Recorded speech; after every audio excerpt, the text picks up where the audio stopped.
Compilation के बारे में इंशाल्लाह हम लोग ये पढ़ेंगे कि ये जो कंपाइलेशन हमारे हाथ में आज है कुरान की, ये असल में 3 स्टेजेस में तकमील पाई।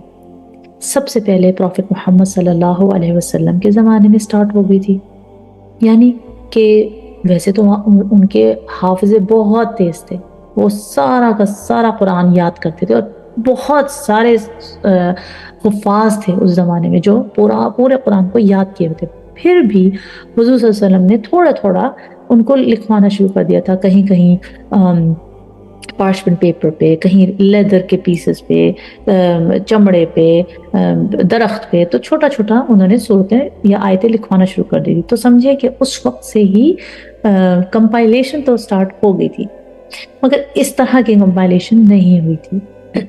हज़रत ज़ैद बिन साबित एक सबसे बड़े स्क्राइब्स में थे जिन्होंने लिखना शुरू किया और हुज़ूर सल्लल्लाहु अलैहि वसल्लम की प्रेजेंस में लिखा। वो कंपाइल करते थे और हुज़ूर सल्लल्लाहु अलैहि वसल्लम उसको देखते थे और उसको गो अहेड करते थे। इसी ज़माने में नाम भी सूरतों के दिए गए। प्रॉफेट सल्लल्लाहु अलैहि वसल्लम ही के ज़माने में सूरतों के नाम भी दिए गए। हज़रत जिब्रील अलैहिस्सलाम हर रमज़ान में आते थे, हुज़ूर सल्लल्लाहु अलैहि वसल्लम को सुनते थे कुरान, और आखिरी जब आखिरी साल जब उनका इंतकाल होने वाला था तो उस वक्त उन्होंने 2 दफ़ा कुरान की सुनवाई की, यानी 2 दफ़ा हुज़ूर सल्लल्लाहु अलैहि वसल्लम ने कुरान उनको पूरा सुनाया। उसके बाद हुज़ूर सल्लल्लाहु अलैहि वसल्लम वफ़ात पा गए। अब हज़रत अबू बकर का दौर शुरू हुआ। हज़रत अबू बकर के दौर में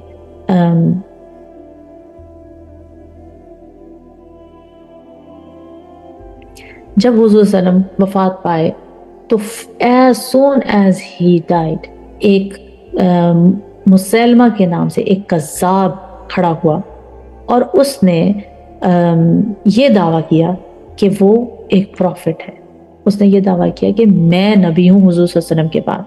अब जब ये सब ने सुना कि हज़रत अबू बकर ने सुना कि अब इस तरह तो बहुत सारे कज़्ज़ाब जन्म लेना शुरू कर देंगे, तो उन्होंने उसके खिलाफ जंग की और इसको कहते हैं जंगे यमामा। इस जंग में बहुत सारे हुफ़ाज़ बहुत बड़ी तादाद में इंतकाल कर गए, शहीद हो गए। तो हज़रत उमर फ़ारूक रज़ियल्लाहु ताला अन्हु को बहुत ज़्यादा परेशानी हुई कि इतने ज़्यादा हुफ़ाज़ अगर इस तरह जंगों में, क्योंकि अब जंगों का दौर शुरू हो गया था और सारी जंगें मदनी पीरियड में ही हुई, तो उन्होंने जाके हज़रत अबू बकर सिद्दीक़ रज़ियल्लाहु ताला अन्हु से फरमाया कि अगर इस तरह हुफ़ाज़ इतनी बड़ी बड़ी तादाद में शहीद होने लगेंगे तो हमारा कुरान तो नापैद हो जाएगा। बहरहाल अबू बकर रज़ियल्लाहु ताला अन्हु बहुत शॉक हुए। उन्होंने कहा नहीं, मैं तो ये काम नहीं कर सकता जो हुज़ूर सल्लल्लाहु अलैहि वसल्लम ने कभी अपनी ज़िंदगी में नहीं किया, यानी कंपाइलेशन का, तो मैं ये काम नहीं कर सकता। बहरहाल हज़रत उमर फ़ारूक रज़ियल्लाहु ताला अन्हु ने बहुत ज़्यादा ज़ाहिर है इस्तिखारा और बहुत ज़्यादा उनको कन्विंस करने की कोशिश की होगी, तो हज़रत अबू बकर का सीना खुला और उन्होंने फिर हज़रत ज़ैद बिन साबित की खिदमात हासिल की, क्योंकि वही कलेक्ट करते थे, वही कंपाइल करते थे छोटी-छोटी आयत सूरतों को हुज़ूर सल्लल्लाहु अलैहि वसल्लम के ज़माने में।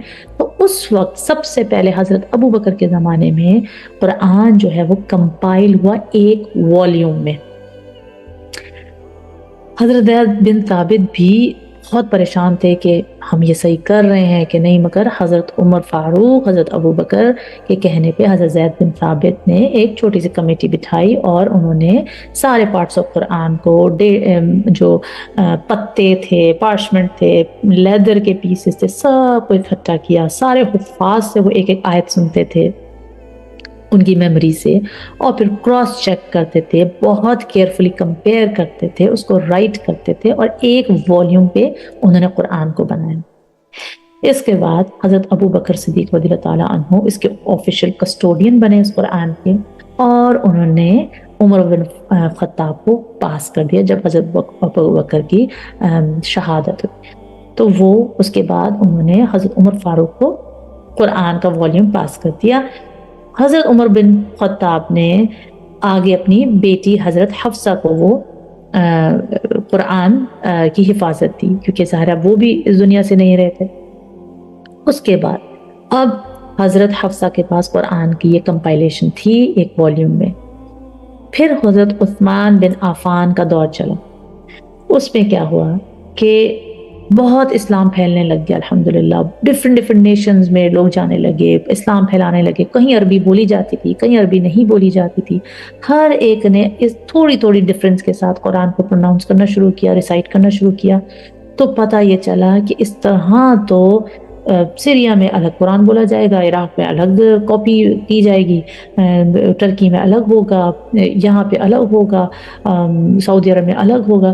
تو پھر سب بیٹھے, انہوں نے کہا کہ اب ہم کیا کریں. حضرت عثمان بن عفان نے یہ جو نئی کانفلکٹس رائز کرنے لگیں اس کے بارے میں انہوں نے ایک کمیٹی بٹھائی, اور انہوں نے حضرت حفصہ رضی اللہ تعالی عنہا سے اوریجنل والیوم آف قرآن لیا کہ اس پرومس کے ساتھ کہ میں آپ کو واپس کر دوں گا جب کاپیز اس کی بن جائیں گی. اور اس وقت کاپیئر ہوتے نہیں تھے, کمپیوٹرز ہوتے نہیں تھے, لوگ اپنے ہاتھوں سے ہی لکھا کرتے تھے. سبحان اللہ, سوچے ان کا اجتہاد, ان کا ہارڈ ورک. سبحان اللہ, آج ہم لوگ کے پاس پڑھنے کا ٹائم نہیں ہے. ان لوگوں نے ایک قرآن سے کتنی کاپیز اپنے ہاتھ سے بنائی, اور ہر کنٹری میں وہ کاپیز ڈیلیور ہوئی الحمدللہ. اور جو اصل اوریجنل والیوم تھا وہ حضرت حفصہ کو واپس کر دیا گیا. اس کمیٹی میں حضرت عبداللہ بن زبیر, حضرت سعد بن العاص, حضرت عبد الرحمن بن حارث, یہ سب بھی بیٹھے تھے تاکہ اگر کوئی ڈس ایگریمنٹ ہو تو وہ بالکل کلیئر ہو جائے. کیونکہ it was not a very easy task. پورا قرآن ہاتھوں سے لکھنا اور بہت سارے کنٹریز کے لیے it was not very easy. But الحمدللہ بہت ساری کاپیز ہوئیں, ہر مسلم پروونس میں وہ ڈسٹریبیوٹ ہوئیں, اور کاپیز کے آرڈر ہوئے, اور جو اوریجنل یا جو تھوڑی بہت پارشل کاپیز تھی وہ ساری برن کر دی گئی, ریپلیس کر دی گئی اوریجنل سے. تو آج الحمدللہ ہمارے ہاتھوں میں اللہ کے گریس کے ساتھ اور اللہ کے اذن اور بلیسنگز کے ساتھ جو ہمارے ہاتھوں میں مصحف ہے وہ انہی کاوشوں کا نتیجہ ہے.